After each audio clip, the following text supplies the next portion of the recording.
Rusty Quill presents. Welcome to Ain't Slayed Nobody. This is an actual play podcast intended for adults, and may contain material that some people find disturbing. Please see the episode notes for content warnings, and listen with care. Hey folks, this is Cup, and we've got a new deal from our friends at Chaosium that's worth rolling sand over. For the entire month of May, use the code AIN'TSLAYED at checkout at chaosium.com and get 10% off any Call of Cthulhu product. That includes the classics, new releases, if you're feeling fancy, a trip through fog-drenched Victorian England in Cthulhu by Gaslight. This setting drops you straight into 1880s London, where secret societies are plotting in shadowy alleys, while you try to keep civilization from collapsing. All you need is the Investigator's Guide and the Keeper's Guide to start playing.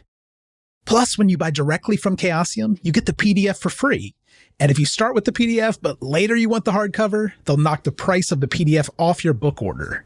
Again, that code is AIN'TSLAYED at chaosium.com. Tell your friends and treat yourself to some horror. You've earned it. Ever wonder what your lashes are destined for? The cards have spoken. Maybelline New York Mascara does it all. Whether you crave fully fan lashes with Lash Sensational, big, bold volume from the Colossal, a dramatic lift with Falsies Lash Lift, or natural-looking volume from Great Lash, your perfect lash future awaits. Manifest your best mascara today. Shop Maybelline New York and discover your lash destiny. Shop now at Walmart. Hey, this is Naomi Ekperigan, co-host of the podcast Couples Therapy.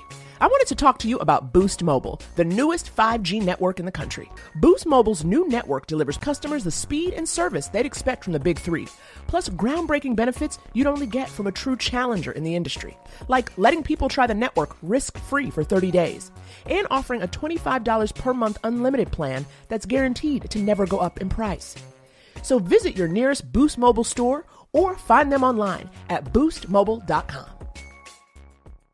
A vibrant company culture and exceptional services are why Brightview Senior Living has been a great place to work for the past 25 years. At Brightview, you'll be a part of a supportive, award-winning company culture where your skills are valued, your ideas matter, and your impact is felt. Whether you're a nurse, caregiver, or just passionate about helping others live their best lives, there's a place for you here. Text BVJOBS to 97221 or visit careers.brightviewseniorliving.com to apply now. Equal employment opportunities.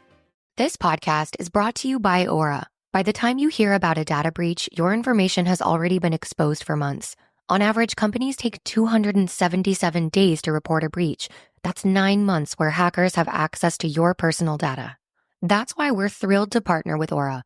Aura is an all-in-one digital safety solution that monitors the dark web for your phone number, email, and social security number, sending real-time alerts if your info is found. It also includes a VPN, password manager, and data broker removal to help keep you safe. For a limited time, Aura is offering a 14-day free trial plus a dark web scan to check if your personal information has been leaked, all for free at aura.com/safety. That's aura.com/safety to sign up and protect your loved ones. That's AURA.com/safety. Terms apply. Check the site for details.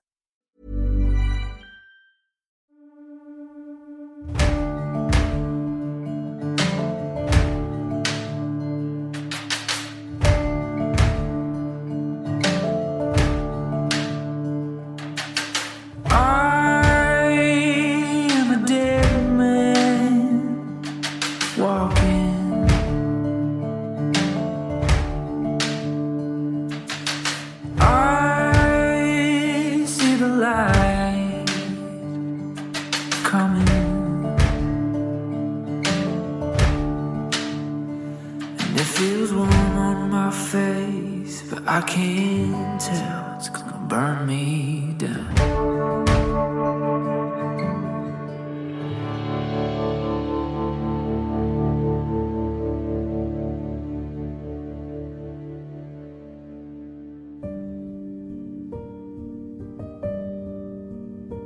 Colin Brock stands in the doorway of a Spanish colonial mansion. He's wearing a fine black suit and a smirk beneath his neatly trimmed black mustache. Ellie, you don't remember ever seeing Colin Brock in the flesh, but he's so familiar to you. Now, perhaps that familiarity comes from sketches of Brock that you've seen, probably on countless wanted posters. But still, you're unnerved by something like deja vu. You know him somehow. Lance and Ellie, you'll both notice that in contrast to the warmth of his voice, Brock's posture is imposing. He seems to lean toward you. He's giving off a sensation. It's not unlike a statue with eyes that seem to follow you as you move around a room. There's something unnatural about him. This would be more obvious to Lance than Ellie, so Jay, give me a spot hidden roll. 21. Good. On a regular success, you'll notice that Brock looks like he hasn't aged at all in the couple of years since you've seen him, but he does have some odd hair loss. Same. Yeah, behind his ears, the hair is really thinning out. It reveals this leathery skin, not at all like the smooth skin on his face. He's also a little pale to you, Lance. You remember him having this flawless bronze skin tone, and now it seems like he hasn't seen the sun in years. Maybe he's been in hiding? While Lance is taking this long look, Brock is going to turn and wave his arm for both of you to follow him inside the house. Come on now, I've got the perfect spot to chat. What would you like to do? I don't know. We just had that mad dash and Ellie's possessed by a dust monster thing. Alex, what do you want to do here? I'm putting you on the spot. We walk in. I think it's a slow walk in, a very wary. It's a weighted walk. Yeah. Okay, if you're going to hesitantly walk into the mansion, I'm picturing the two of you scanning the surroundings very closely, looking at the walls and the ceiling, but not losing sight of Brock. Yeah, like if we had a flashlight, we'd be like shining it in every direction. Yes. You're stepping into the grand foyer of this house, and maybe it's more like an entrance hall. It's cavernous, your footsteps on the mosaic tile floors are echoing as you pass through. There's a winding staircase to your immediate right, and beyond that, this hall connects half a dozen rooms on your left and right. The decor is interesting. The walls are hand-smoothed mud plaster that's been painted red with these flowing ornamental patterns of black and gold. It's almost got this chinoiserie feel. What?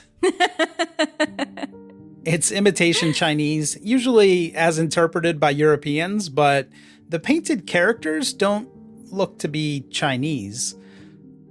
Cultural appropriation is what it is. Yes, but to be clear, Colin Brock's doing that, not me. As you move deeper into this foyer, there are more signs of Spanish colonial influence, like you might have expected, with exposed wooden beams that have intricate, expressive detailing. You see hand-woven wool rugs that are thrown over the tile, and there are clay pots adorning the edges of the room. These are beautifully made, and they look to be Zapotec, but these do clash with the overall design of the room. Maybe this isn't all top of mind at the moment, but you notice it. Actually, Colin, I was wondering why you have so many clashing patterns here. Seems like the house has been thrown together quite haphazardly. Oh, you know, Lance, I have a great appreciation for different cultures around the world. You say you have so much appropriation for different cultures. Are you attempting to cancel me, Lance? I think that would be my best strategy at this point. Perhaps I have something that will suit your tastes, Lance. Follow me into the placita, and we can all sit down and have a chat. I'm thinking it is time for a bit of a chat. Brock is hurrying you along now, and he's approaching these two glass-paned doors near the far end of the Great Hall. And as you take this all in, you'll notice there's something off about the angles in this mansion. There are no right angles anywhere. So wrong angles instead? Yeah, it does seem unstable, almost like the room, despite being large, is closing in on you. So like it's not architecturally sound. I'm going to follow very close and close to my gun. Okay, you can keep your hands close to your hips. You've got those dual pistols, and I imagine you're wearing that sword across your back. Oh, yeah. As you walk through, Ellie and Lance, you'll notice out of the corner of your eye that there's movement in one of the adjoining rooms. Give me a spot hidden roll. 62. I rolled a 81. You both failed. Really, it was a shape. It barely caught your attention. Maybe you think it was a woman. She was setting a table or making up a bed. You're really not sure. You now hear a door slam from that direction. Howdy to you as well, Mom. Brock doesn't hesitate. He's moving through those glass doors, and when he opens them, you'll hear the sound of splashing water. All right, so what's on the other side of those doors, since they're open now? Yeah, you see the beginning of a mud brick floor. The splashing intensifies as you approach, and it looks like a fountain with figures sculpted in the center. The fountain has tiers. There are these curved benches that surround the fountain, and those are contoured to the base. Must be nice. He's rubbing his wealth in your face. Give me another spot hidden. I'm in love with spot hidden right now. I rolled a 100. I got a 44. I'm not going to kill Lance on this fumble since he's just taking in new scenery, but both of you are too distracted by the fountain to pick up any of the finer details around the courtyard. Okay. Why don't y'all have a seat on the benches here? Get comfortable. I'll stay on my feet if you don't mind. I don't mind. I'll sit. It's been a long day. Well, surely. Take a load off, Miss Bishop. Take a load off, Ellie. Sorry. I'll probably stand, I guess, kind of close. I know. Is there, a gap in the benches? In between two benches? Yes, the benches encircle the fountain, but there are gaps in between each bench. Okay. So I'll probably stand in one of the breaks closest to Ellie. Can I take a closer look at the fountain? You said there are figures on it. Okay, as you get situated out here, you're facing a stone fountain with a wide basin and 3 tiers. There are grotesque sculptures in the center of the fountain. At the first tier, there are 2 figures holding up a bowl to the top tier.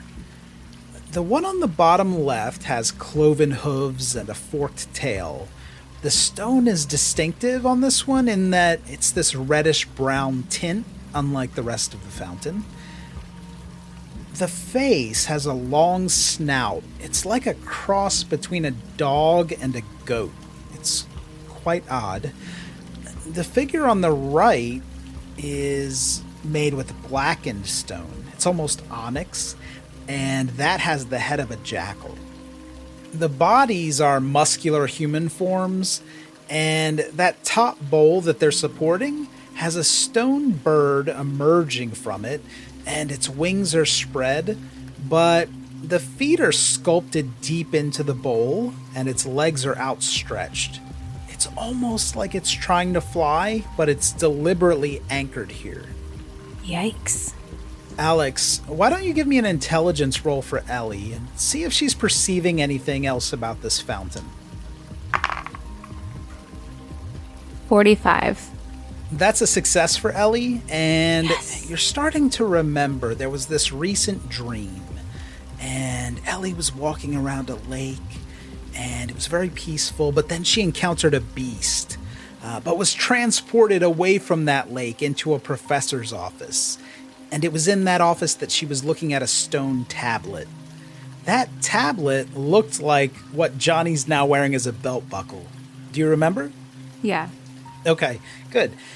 And Kate Caldwell, the author of your journal, she was this little voice in your head telling you about the symbology on that tablet. That voice is faintly coming back, but you're not sure it's Kate's voice this time. It's kind of nagging at you, but it's reminding you, Ellie, of that dream, and you're going to recognize that the imagery in this fountain is reminiscent of the figures on that tablet. The figure on the left looks like the god of war, Set, and you knew that in the dream. The figure on the right is another deity, the god of the afterlife, Anubis, and they're propping up a bowl, and that bird in the bowl is an ibis. This is Ak, representing the soul. Yes. It's striking to you now that this entire courtyard has an Egyptian motif. As you're looking at this, give me a power roll for Ellie. 31. You passed, and that voice that was reminding you about the dream subsides. You do notice, though, Ellie, that a faint black mist seems to be rolling off the top of the water in that upper bowl. And as we dolly out from the fountain, Brock is standing in front of it, grinning at you, Ellie. Well, how's your stay been so far? Are my people treating you well? Yeah, I mean, it was nice to get to see Dust Devil again. Oh, right. I didn't realize y'all were close, Lance. Did you run into him over at his saloon? No, I'm talking about the one that possessed Ellie. I'm sorry? I'm sorry. You can tell him about the encounter if you'd like. No, I was kidding. I was just going to go with the... Old Dust Devil. They do serve good food over there. I'll give them that. Did you have a chance to catch up? Seems things have changed quite a bit since I have been in contact with you. They have, Lance. They've changed quite a bit. And he gestures around the courtyard at the mansion. This is a time of prosperity, Lance, and I'm glad you're here with us. I can't help but wonder how this time of prosperity came about. Well, you know, we ran so many successful jobs, Lance. Money was never a problem. I wasn't quite ready to settle down is all. Until I decided to plant my roots here in Olvido. And what is it about Olvido that made you decide to plant your feet here? I have a history here in Olvido, and it was simply my time to return. Do you believe in fate at all? You know, it's funny that you should ask that question. Dust Devil asked me a similar question. He asked me if I believed in fate. Oh, you don't say. Good man. What does fate have to do with what is happening here now? Lance, there was a time long before you came to America that I was wandering. I was out there looking for my purpose. And the winds of New Mexico, they blew me in here to Olvido. At that point, I wasn't even a rustler, Lance. I was merely trying to survive. And I was sitting at the saloon, overheard this fascinating story from a couple of folks. I think they came over from England. They were studying in Massachusetts, but fate brought them out west and into that bar. This was an older gentleman. He seemed a bit unhinged to me, and he was with a younger woman, much younger. I think she went by Kate. I gathered they were looking for something valuable, so I volunteered to be their guide. I knew I could make off with at least a little share of that treasure. Well, they were over in the mines, digging and digging and digging, and gosh, they were intense. They found a few items they deemed important to whatever research they were doing, but I found a little bit of my own. And ever since then, I've been drawn to this place. There's something special here. Don't you feel it? Didn't you feel it when you crossed that bridge, when you heard that beautiful music? You said beautiful music. I think we may have a difference in opinion on what good music sounds like. Well, maybe it's an acquired taste. Like my decorating. So anyhow, I returned to Olvido and we pulled this town right out of the dirt. This was nearly a ghost town after the mines dried up. Look at her now.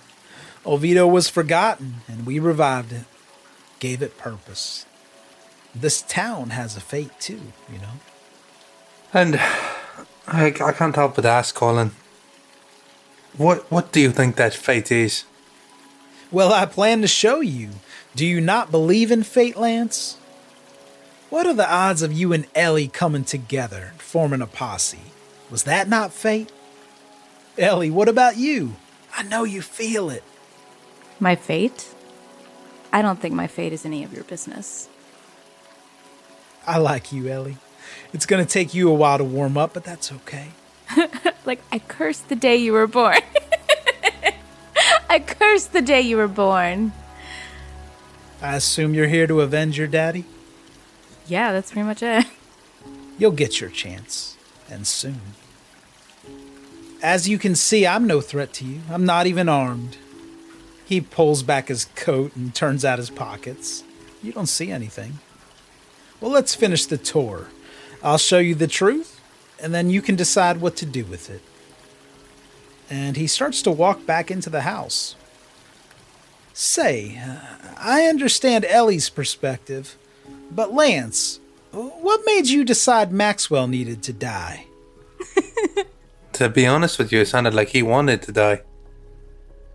Yeah, maybe that's true. Maybe it was fate that decided it. Zing.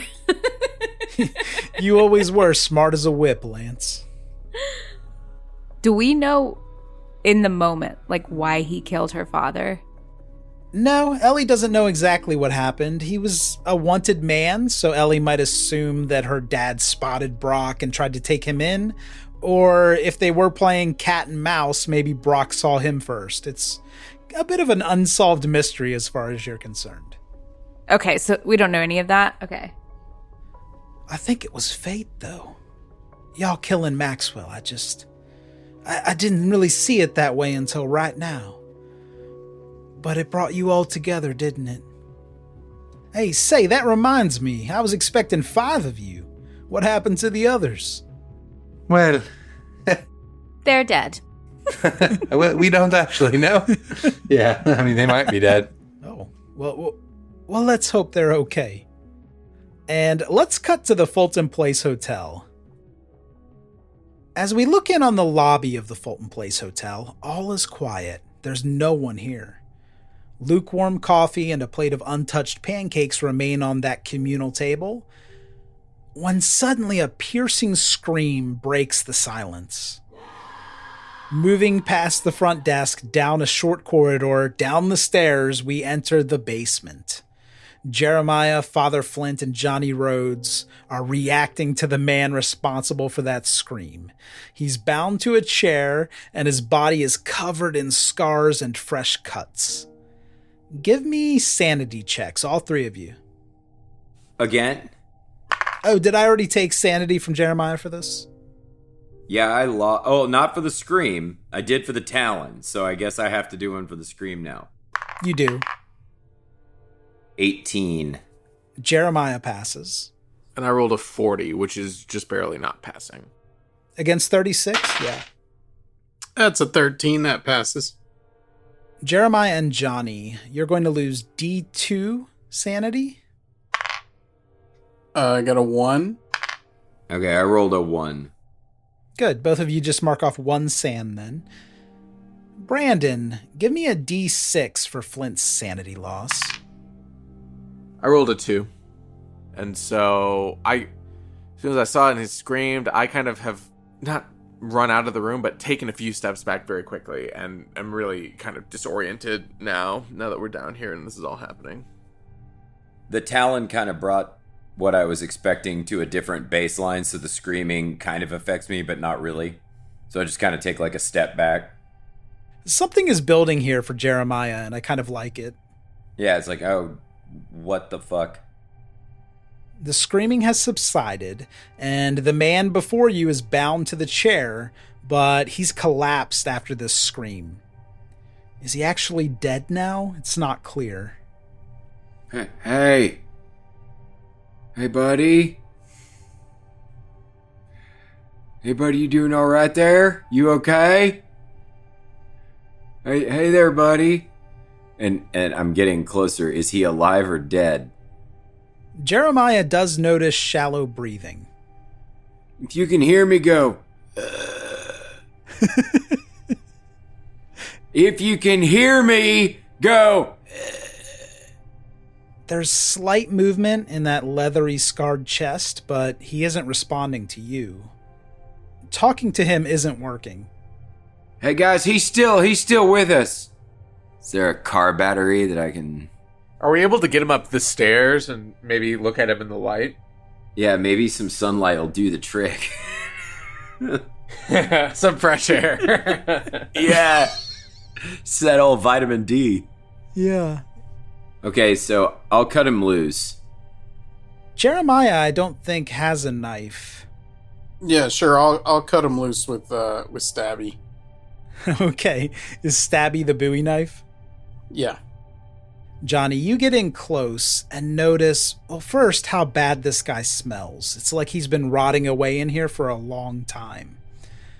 As you kind of recoil from that, give me a spot hidden roll.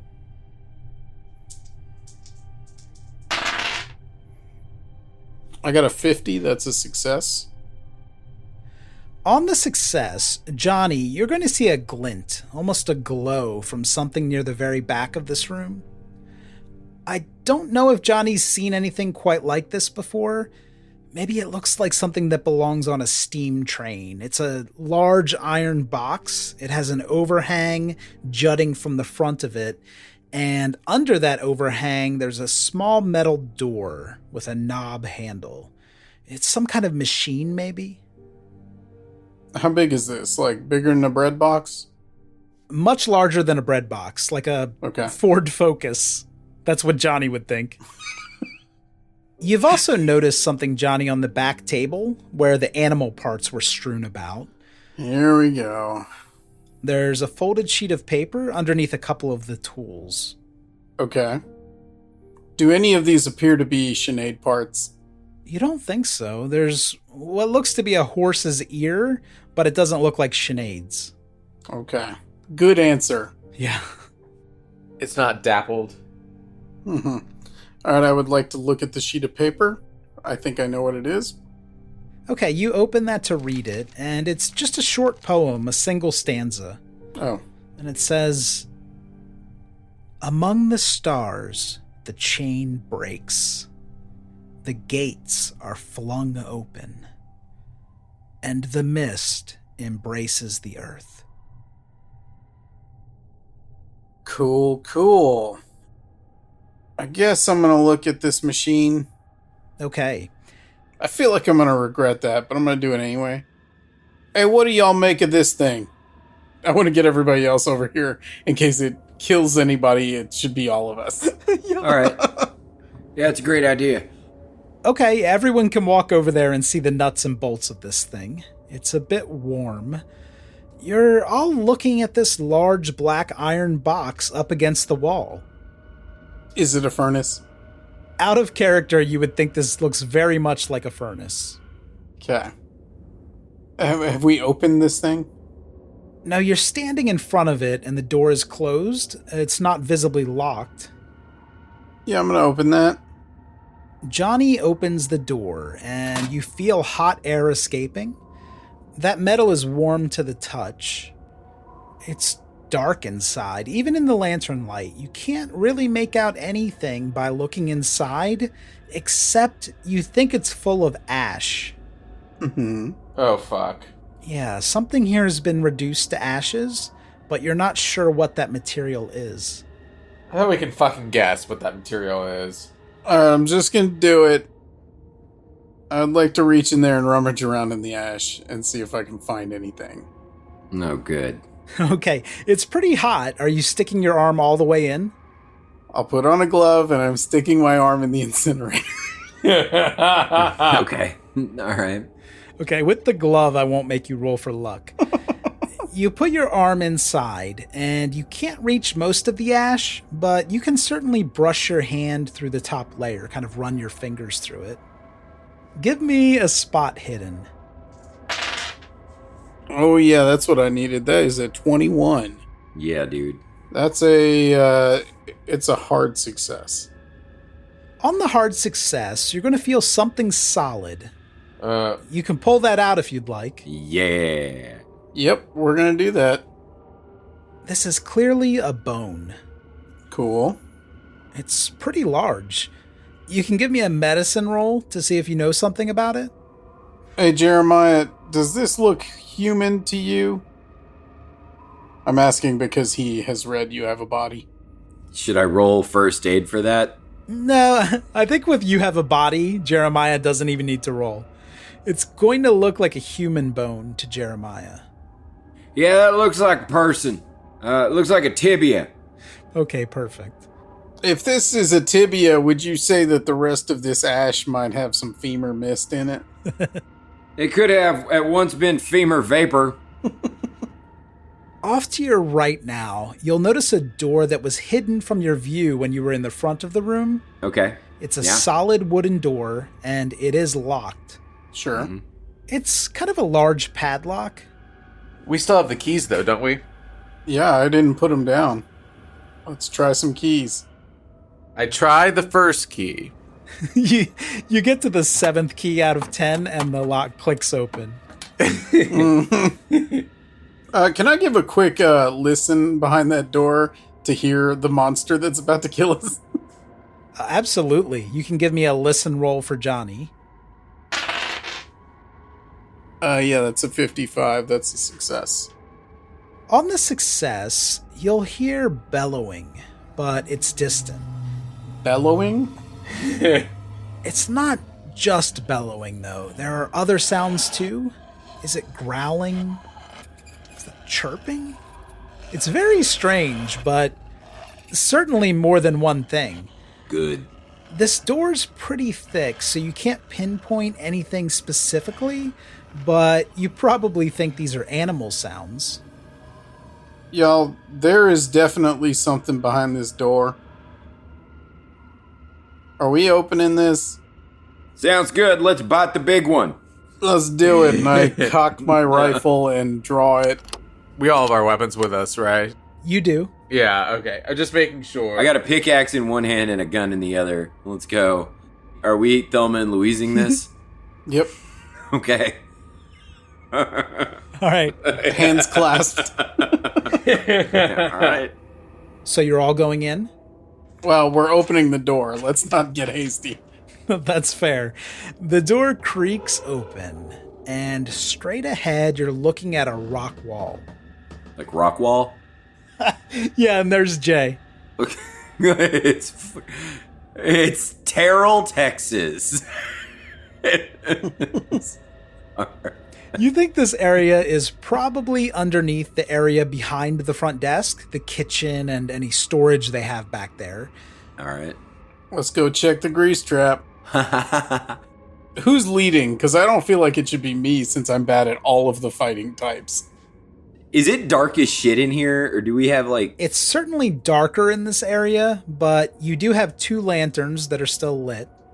All right. Who's leading? Go with God. Okay, it's me. Let's die. You got that scythe. I got the scythe, I got the rifle, the pistol. I got God. Are you still shirtless? He has never owned a shirt. Just the coveralls with no shirt. And the collar. Are you holding the hammer and sickle crossed over one another? He's doing this for the proletariat. Forward, comrades. No, just the sickle and the gun. And now as the 3 of you are passing through this door, Ellie and Lance are walking back through those glass doors over in Brock's mansion. Let's check in on them. Okay, you're following Brock toward the back of the house now, and he's going to be chatting with you as you walk. And who's this baby I keep hearing about? Ellie, is that your little girl? I mean, yes and no. Her name's complicated. Her name's Birdie. She's named after Alberta. We found her on our journey. Well, how fortuitous. It was awfully kind of you to take in a baby that's not yours. Will the others be coming along shortly? Man, I hope so. These are crazy times indeed. Brock leads you into the next room, which is a large library. It's very impressive. The library is circular. You're in this cylinder. This probably juts out from the back of the house, you think? Dozens of shelves curve around the walls, conforming to the shape of this room. Those are constructed out of a dark brown wood.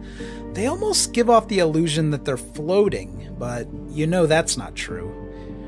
There are several high-backed chairs facing in towards side tables. Those all have clean ashtrays carved into them.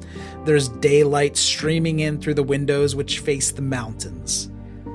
That might be a little disorienting, as you felt like the mountains were on the front side of the house. This library is surprising to find in a house, even in a mansion. It might be something you'd expect to find in a college like NMA and MA. Phenomena. On your right, there's a steel ladder that's enclosed in a wide mesh as it ascends toward a grated steel platform, and it's attached to that platform. The center of this platform is open, it goes all the way around, and through it you can see a domed ceiling. This is strange. It's not immediately clear what's up there. Perhaps it's a different collection of books. On the far side of this ground floor, you spot a contraption sitting on top of a tabletop. It's gold-colored, and maybe you think it's not solid gold, it's probably been gilded. This device has a round base, and you'll notice some mechanical parts. There are small gears. It looks like there are handles that you could use to try to move everything around. The focal objects are these orbs, these spheres of varying sizes, and those are connected to these thin L-shaped posts. It's fascinating, really. Both of you can give me education rolls to see if this is familiar at all. 24. Oh, excellent. Did you pass too, Lance? Yeah, I rolled a 22. So it's a hard success. It's not an extreme success. On both of those hard successes, you are going to recognize this from your schooling. You learned a little bit about the solar system, and you might have even noticed something mechanically similar to this at the college. President Hadley was an astronomer, and he had various items on display. This is an orrery. It's a mechanical model of the solar system. It's not quite the solar system as you know it, though. It looks like the Earth, Sun, and Moon are here, but there are more planets here than there should be. Something's off. This is not how you learned it. Now you know basically what this is, but give me an intelligence roll on top of education to see if these differences mean anything to you. 15. I rolled a 35. It's another hard success for me.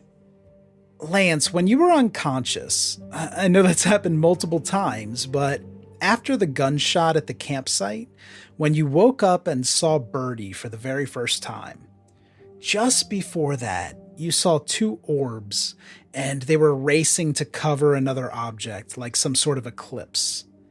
The positioning of these planets reminds you of that vision. And Ellie, when you arrived in Olvido, you experienced synesthesia.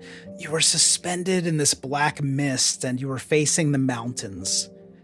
At that time, Ellie, you didn't notice the planets, but now that you're looking at this orrery, it is taking you back to that moment, just before your father told you to finish this. The black sky was thick with mist, but somehow you now know that if you could have just cleared that mist or gone a little bit further, you would have seen the alignment from this orrery.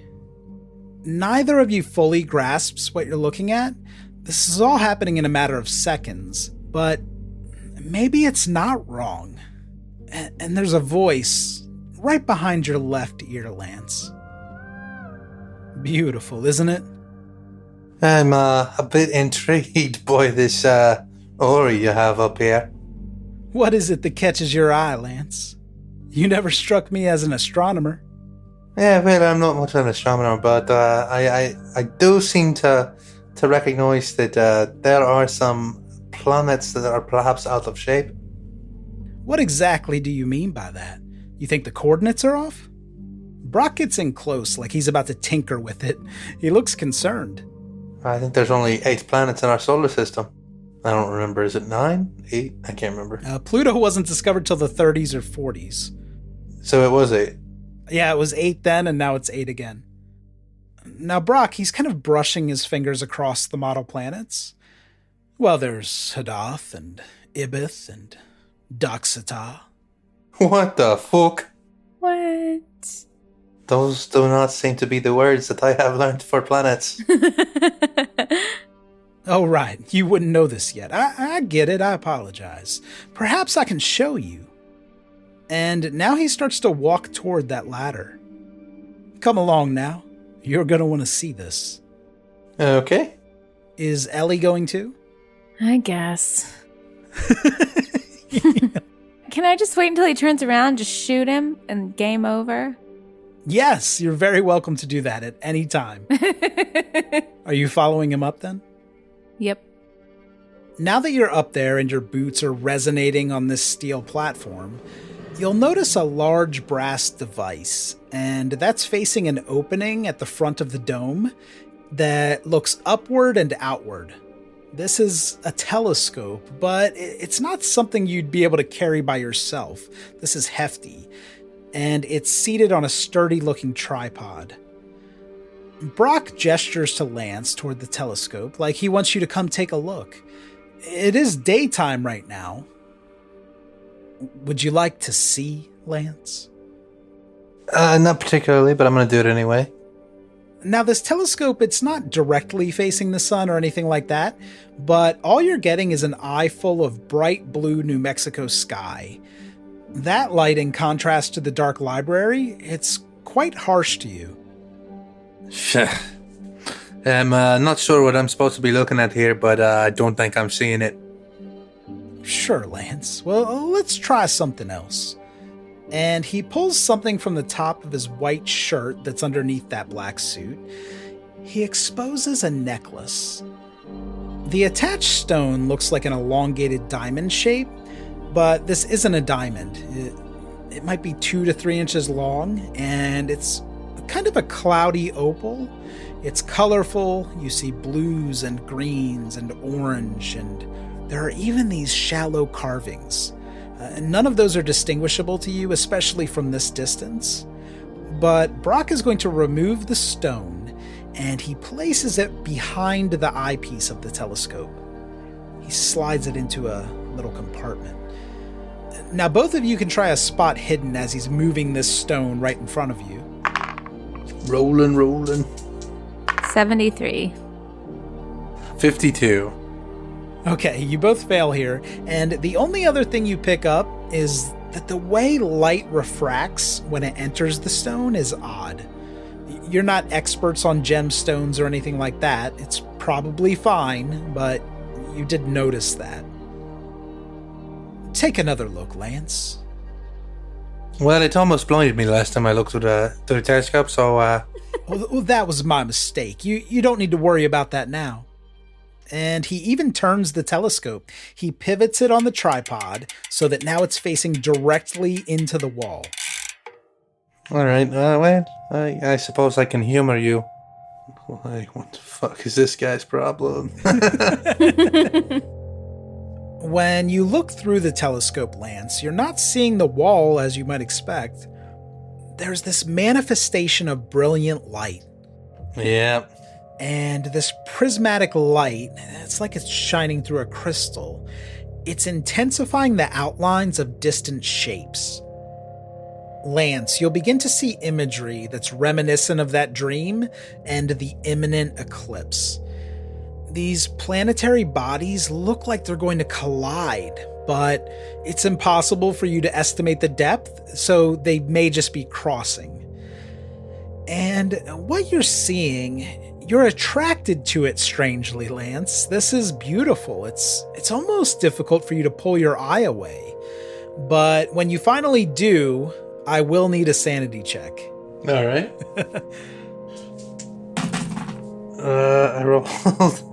I rolled a 97. Yeah, you'll lose the full 4 points there.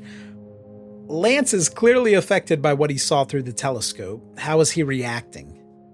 I think he kind of panics. He has a start and he like hurries away from the telescope and like jumps back. Good. Lance jumps back from the telescope, and Ellie, he looks startled. Lance, the visions from your dreams, they're racing through your head now. It almost physically hurts a little bit. And does Ellie react to Lance? I mean, yeah. Where is Colin standing in relation? Okay, now that Lance has jumped back, he's in between you and Brock. Okay. You were close to the ladder. You hadn't quite walked all the way across the platform yet. And Brock is near the observation window. Whoa, Lance, what did you see? I can't explain it. Ace, don't look. It doesn't make any sense. Colin, what are you doing? I'm trying to show you the truth. Would you like to take a look for yourself, Ellie? No. Okay. Now, Lance, why are you so perturbed? It doesn't make any sense. It doesn't make any sense at all. I don't know what is happening. What doesn't make sense? What I saw through the telescope, it makes no sense. Well, what did you see, Lance? I don't know how to explain it.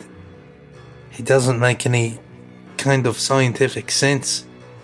It's like some kind of alignment. It's the timing, Lance. Did you see it? Something special is happening here. Something that's never happened before and may never happen again. You do understand that, don't you? I don't think I do. I don't think that makes any sense at all. Okay, give it time, Lance. This is new for you. Ellie, are you sure you wouldn't like to take a look for yourself? It'd mean a lot to me. No, I think I've seen enough. Okay, well, let's head to my study. I believe we have business to settle.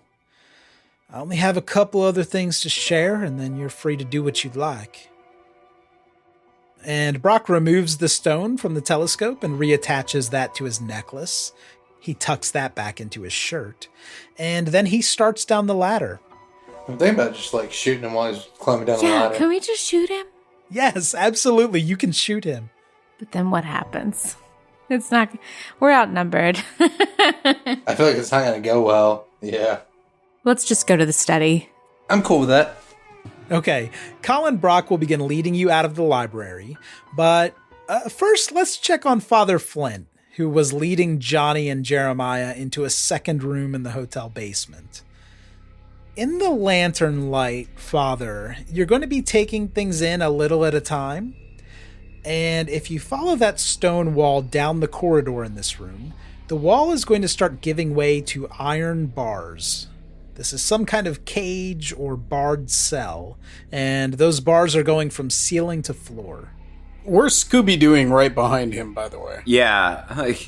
Is this like we're walking down the corridor where Hannibal Lecter is? That is exactly what this looks like, yes. Okay, cool. That's what I'm picturing. Where's Miggs at? I'm anticipating there's going to be a beast caged somewhere in this. Is it in this first cage, Cup? I'm holding the lantern up to the cage. Would you say you are within tentacle distance of the bars? What you see as you hold the lantern up to the cage, Father, it looks like a dog. Or maybe it's a wolf? Did you say it looks like a wolf? It looks like a wolf. You heard him. Yeah, it has matted fur. It looks like the fur is matted with dried blood. It's walking very slowly with this terrible limp. Father, now that it's walking into the light, it looks to you like it has goat's legs. That's good. Okay. So it's just half dog, half fucking Tom Brady. Sorry. First, I'm going to whistle to the dog and say, "Here, boy." Or the wolf? The dog didn't like that at all. It started limping toward the wall. Okay, like, away from me? Yes, that's right. Like, tail between its legs, kind of? You'd gather this animal hasn't been treated well by humans. It's whimpering now. Come here, boy. Yeah, I want to sort of hold that bone through the bars of the cage and wave it like, come here, boy. And that's how I lost my arm. It's going to take a while for the animal to make it over to you, but when you're dangling the bone, it does inch into the lantern light again. Its mutilated legs are disturbing. It's obvious to you that the legs were amputated, and they were replaced by goat's legs. Alrighty then. Who's a good boy? Who's a good puppy? It will nibble at the bone. Can I pet it? Yeah, you can pet it. It sinks its head and neck down into its shoulders as you pet it, so there's some hesitation, but it does seem to enjoy the pets. That's a good boy. I'm just going to give it some scritches behind the ear. I'm going to name you Paws. You're going to have to kill Paws now, Cup. You're going to have to mercy kill Paws in a second. Actually, I would like to unlock Paws' cage. Okay, as Johnny unlocks Paws' cage, I will ask each of you for a sanity check at the first sight of Paws. I failed. I failed as well. If you failed, give me a D3 roll for sanity loss. And I rolled a 2. I rolled a 2 as well. So, at this point, I've been saving the sanity, so you might as well just knock it down. Yeah, You just take the it. licks. I passed. Yeah, Johnny loves this animal, so that makes sense. Yeah, I was going to say. You should get a sanity reward. He is my rock now. My comfort animal is horrifying to behold. Amazing. Come on, boy. We're going to go find Sinead. And Johnny does open the cage for Paws using the Ring of Keys. Now, Paws is reluctant to exit the cage, but Johnny, you should be able to coax him out with that tibia. Come on, Paws. Let's go find Sinead and we'll get you out of here. We'll get you a ham steak. I know, it's hard to imagine a wolf on goat's legs that's not getting around very well. I want you to say wolf as many times as possible. You keep saying woof. And it makes me so happy. A wolf.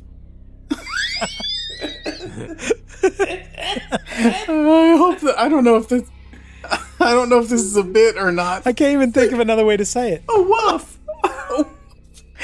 This is literally a scene in New Girl where he keeps saying woof and they're like wolf and he's like a woof. A wolf.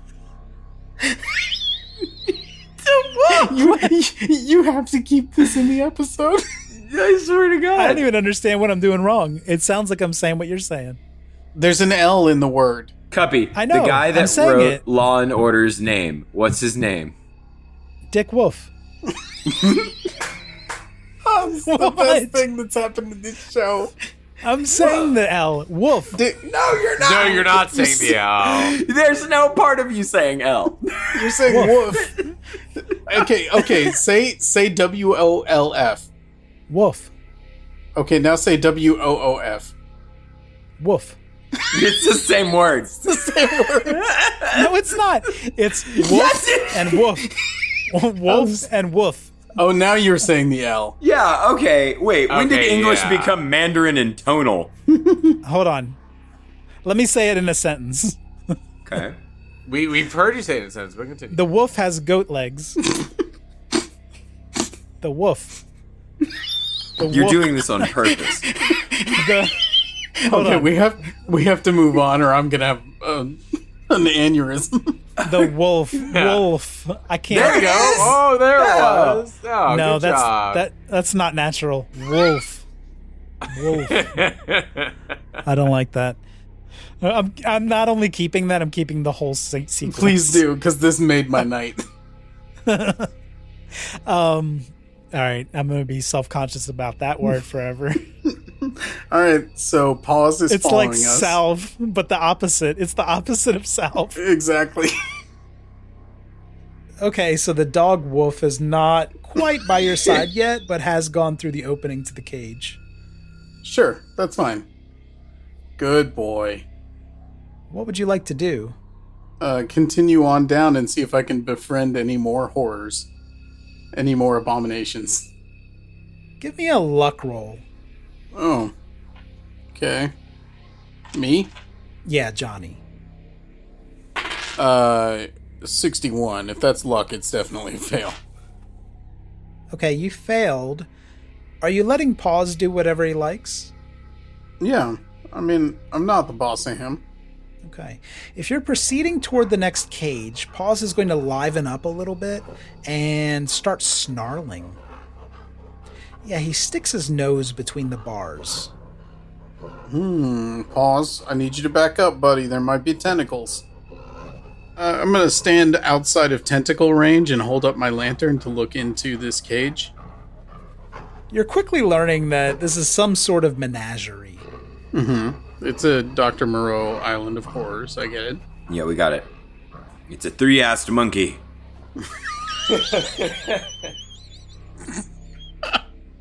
Yeah, in this cage, it looks like the front half of a calf. And it steps forward, revealing the hindquarters of a sheep. And that attachment is gruesome. Okay. It's the Nicktoons rejection bin. It's not the front half of both, like a push me, pull you. No, but that would have been amazing. I should have done that. As this thing steps further into the light, you do realize that it's walking on what appear to be small human hands. Cool. No. Okay, well, I'm not going to befriend this one. Shake its hand. Good firm handshake. Go network. Yeah, let me see if it gives me a high five. Yeah. Down low, too slow. These aren't inanimate hands either. The way the fingers are curling and contorting is off-putting. They're bowing up and flattening out. Is it like Thing from Addams Family? Yes, like Thing. I need sanity checks from all of you. Oh, I failed one. I failed. What's a 37? I think that's a pass for you. In a row? I have a 34, so actually, no. Oh. Everyone give me a D3 for the loss. Oh, I lost 3. Cool. Cool. I lost 1. I rolled a 1. Johnny is going to puke up a little bit, which I assume that Paws is going to lick up. Because I've owned a lot of dogs. Jesus. I guess my reaction is trying to rethink why we're in here, right? Like, if we can only assume that this whole pathway is just more of this terrible, terrible things, what's the point of going further down? Like, we got the point. Like, yeah. Should we just run back up? Johnny is looking for what they did to Sinead. I don't know if I need to see that at this point. Yeah. Are you bailing? I might be just slowly backing up and maybe not going as further down as you would be. Like, I don't want to keep seeing it, if that makes sense. Jeremiah's just standing there kind of stuck. Okay. Johnny is moving on. Chuck, instead of luck this time, give me a D3 roll. That's a 2. Okay, Johnny walks forward, and it's another cage. Do you dare peek inside with the lantern? Yep. Outside of tentacle distance. Johnny, this is Sinead. I want you to know how much I hate you. You bastard. She's standing sideways, not currently facing you. You're sure this is her, Johnny? The dappling is unmistakable. Sinead, honey, I'm here. Come here. She doesn't respond immediately when you call her name. She may be disoriented, from what you can tell. So she turns to look at me, and what horrifying awfulness She eventually does tap her front hooves and starts to pivot towards you, Johnny. Come here, Sinead. Come on. She's turning into the light, and there's a shape. Something is wrong with her. Something's wrong with her neck.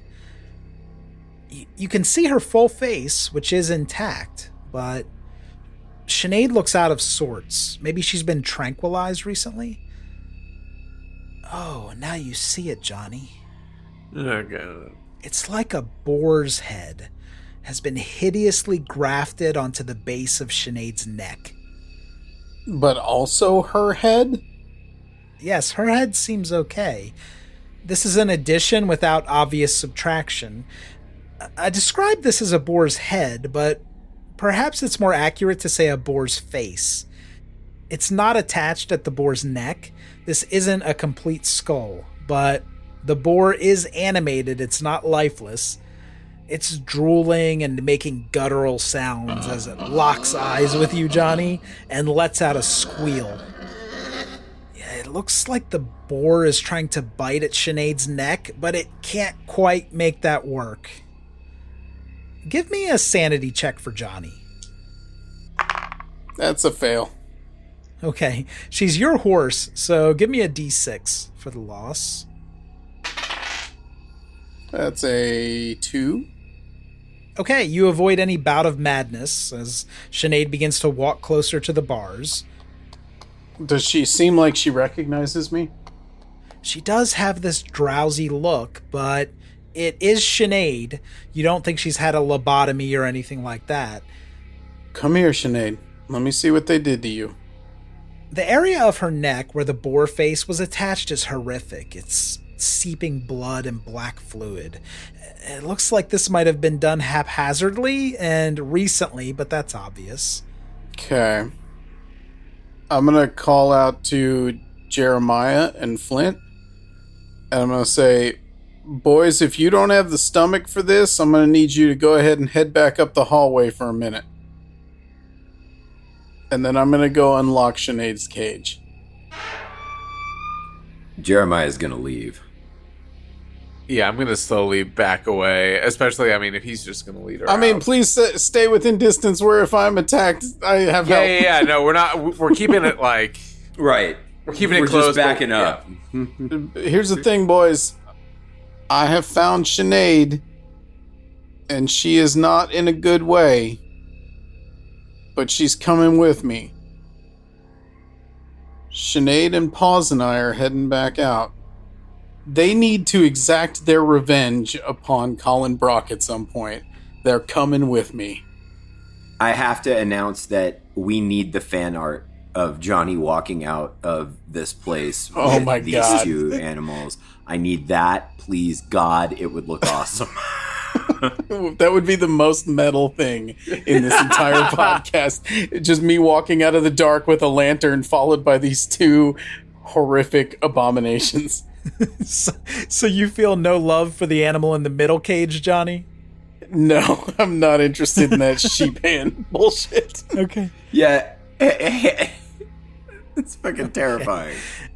Now, when Johnny gets back to that first cage, the one where he found the wolf, you hear something echoing through this corridor. The mewling of a cat. Nope. Stop it. Nope. Stop it. No, Jesus. Nope. If you're not a cat person, you can keep walking. Not a cat person at all. Certainly not a whatever is going on with that cat. Yeah, we took the baby motherfucker. We're not biting on cute kitty. I will point out that this is not one cat. Now it sounds like half a dozen cats, maybe more. I'll be honest with you. If it's 6 normal cats, I'm less interested. Like, I can't deal with 6 cats. Ugh. 6 real cats in my real life would give me the heebie-jeebies if they were all in one room. Johnny, as you walk out of this area, I have to ask, because I think we've all forgotten, has Birdie been strapped to your chest the whole time? Yes. Oh my God, I forgot. I got to assume she's not reacting because she doesn't seem to react to much. For the record, she has not seemed interested in any of this. So Johnny walks through the end of this stone corridor. There's Paus's cage on his right, and assume that cell door creaks back open as you all pass. Johnny is centered in the path, holding out his lantern in front, and Birdie is strapped to his chest, looking completely vacant. On Johnny's right, Paws the Wolf is trotting along the outer edge of his old cell on those goat legs. While on Johnny's left, Sinead is walking along slowly, with the face of a boar scowling at Johnny from her neck. Flint and Jeremiah, you inevitably see Johnny emerge with these creatures. Everything has become very wide in this room. The doorways, everything. The corridor. And at seeing new Sinead for the first time, I will ask for a sanity check from each of you.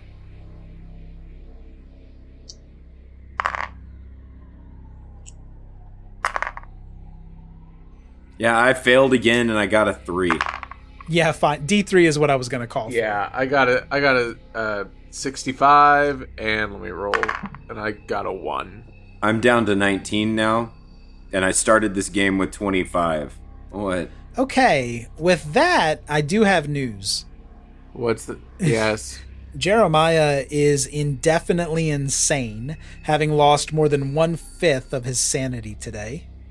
I think what really struck you, Jeremiah, is that Sinead walked out and looked normal for a moment, but then she turned ever so slightly, and you got a glimpse of this boar's face, and its deformed mouth appeared to be chewing on its own tongue, and this sent you reeling. Now, Wes, would you like to help me determine your bout of madness for Jeremiah, or should I do that for you? I think when the horse turned, Jeremiah saw Mr. Wriggles with a boar's head. Uh-huh. And it along with, the current situation and all the other animals and all of it hits him at once. And he begins to shake. Good. Jeremiah is going to have an underlying phobia of animals. A fully justified and reasonable fear of the animals. So Jeremiah probably runs the fuck out of there. Yes, Jeremiah is going to flee in panic. He's running out of the basement. I'm running out of the house. Oh, out of the hotel. Perfect. We'll have to see where you end up. And as you run out, Jeremiah does hear that man that he almost rescued just faintly say, "Help me." Die. I hope you die! That's alright. I'm gonna convince Flint to get that guy. Okay.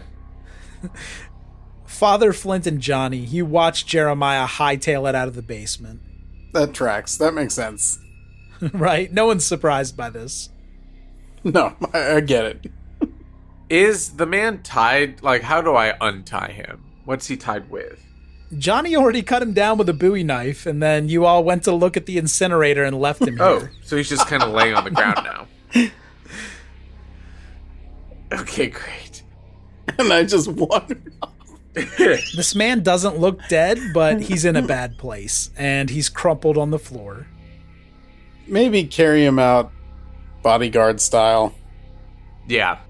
I'm Kevin Costner. Yeah, here we go. Father Flint, you'll have just enough strength to carry this man up the stairs and out of the basement. Okay. Johnny, are you trying to take these animals up the stairs? Yeah. Well, I suppose if they got down this way. Exactly. If she can go downstairs, I know for a fact that it's easier for a horse to go upstairs than down. There was probably a loading dock with a ramp at the end of that long corridor by the cats.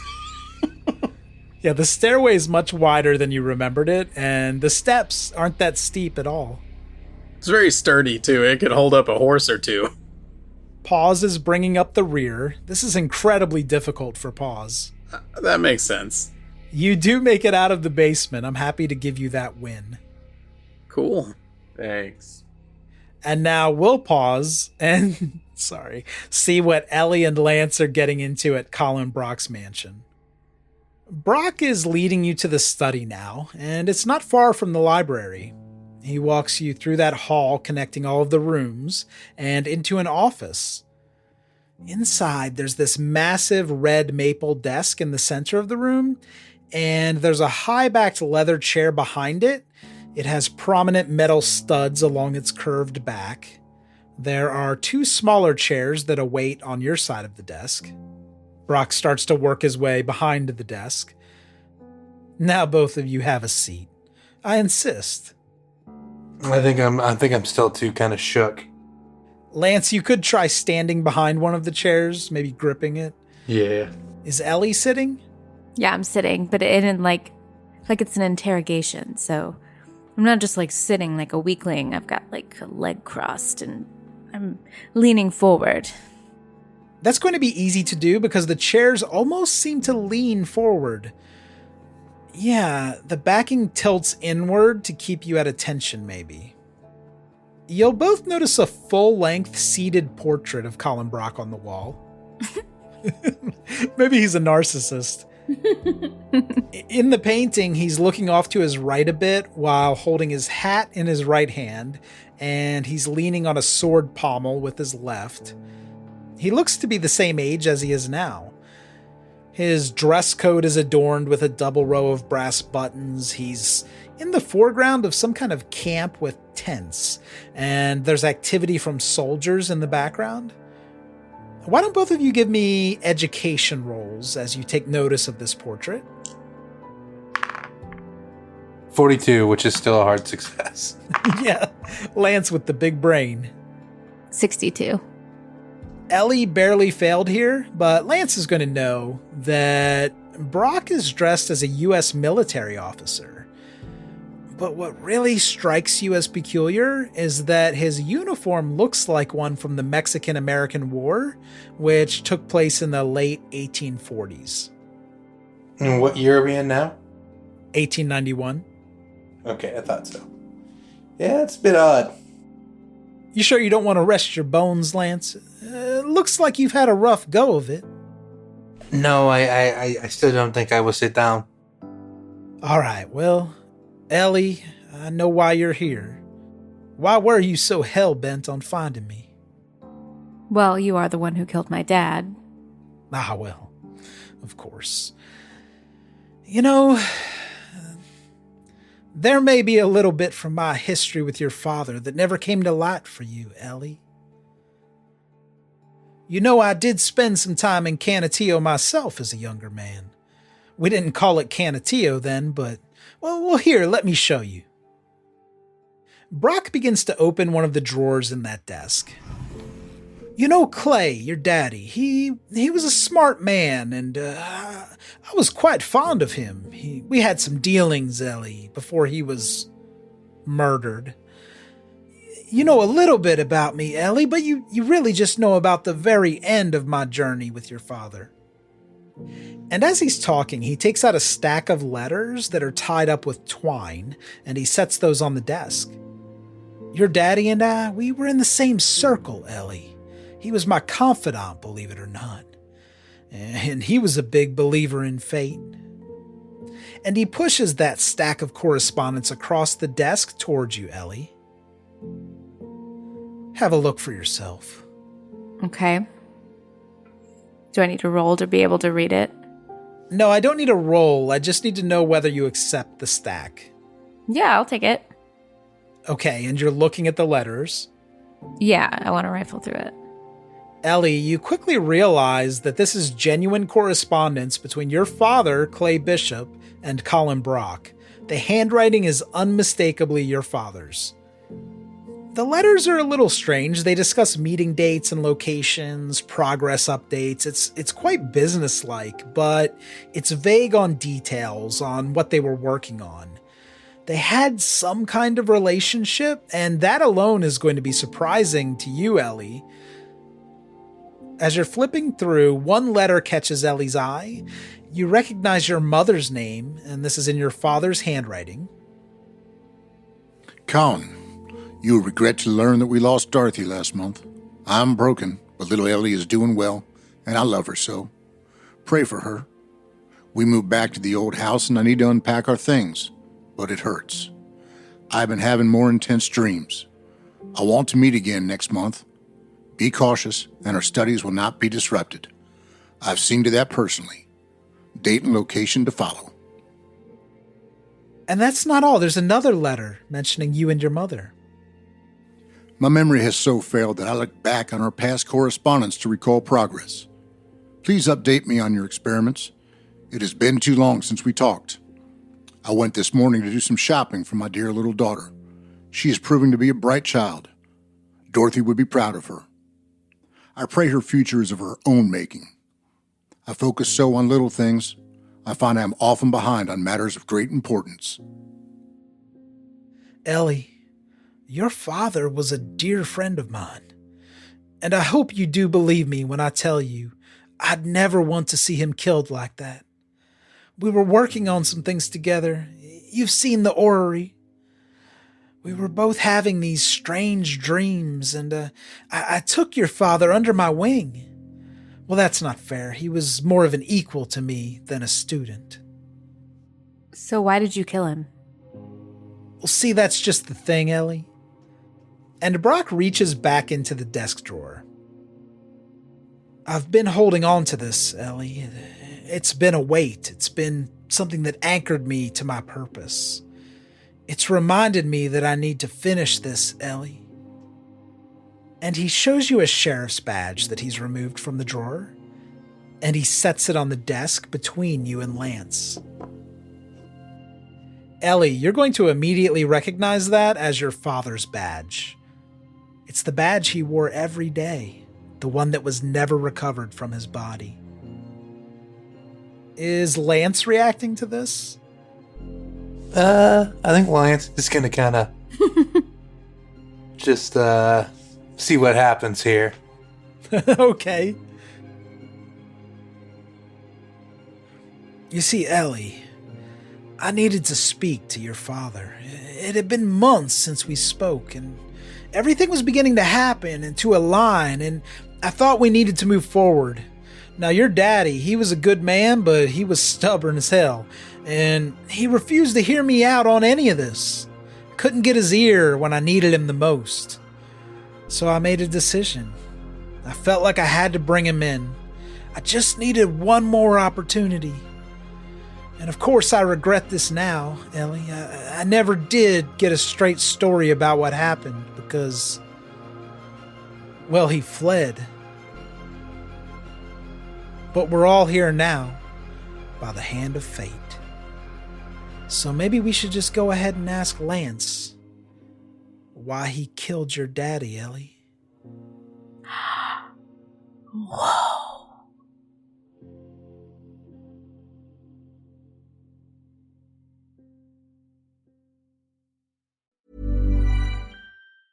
Ever wonder what your lashes are destined for? The cards have spoken. Maybelline New York Mascara does it all. Whether you crave fully fan lashes with Lash Sensational, big, bold volume from the Colossal, a dramatic lift with Falsies Lash Lift, or natural-looking volume from Great Lash, your perfect lash future awaits. Manifest your best mascara today. Shop Maybelline New York and discover your lash destiny. Shop now at Walmart.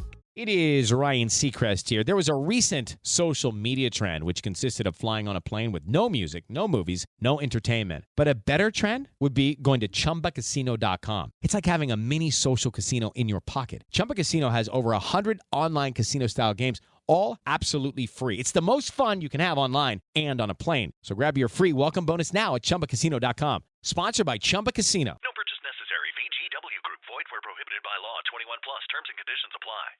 This podcast is brought to you by Aura. By the time you hear about a data breach, your information has already been exposed for months. On average, companies take 277 days to report a breach. That's 9 months where hackers have access to your personal data. That's why we're thrilled to partner with Aura. Aura is an all-in-one digital safety solution that monitors the dark web for your phone number, email, and social security number, sending real-time alerts if your info is found. It also includes a VPN, password manager, and data broker removal to help keep you safe. For a limited time, Aura is offering a 14-day free trial plus a dark web scan to check if your personal information has been leaked, all for free at aura.com/safety. That's aura.com/safety to sign up and protect your loved ones. That's AURA.com/safety. Terms apply. Check the site for details.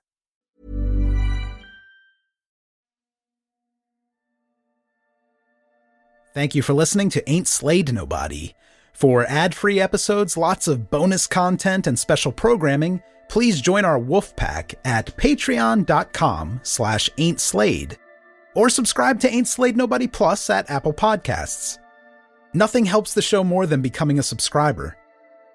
See our show notes for full credits and help us grow by posting friendly reviews and spreading the word to your friends and followers. Thank you, and good luck out there.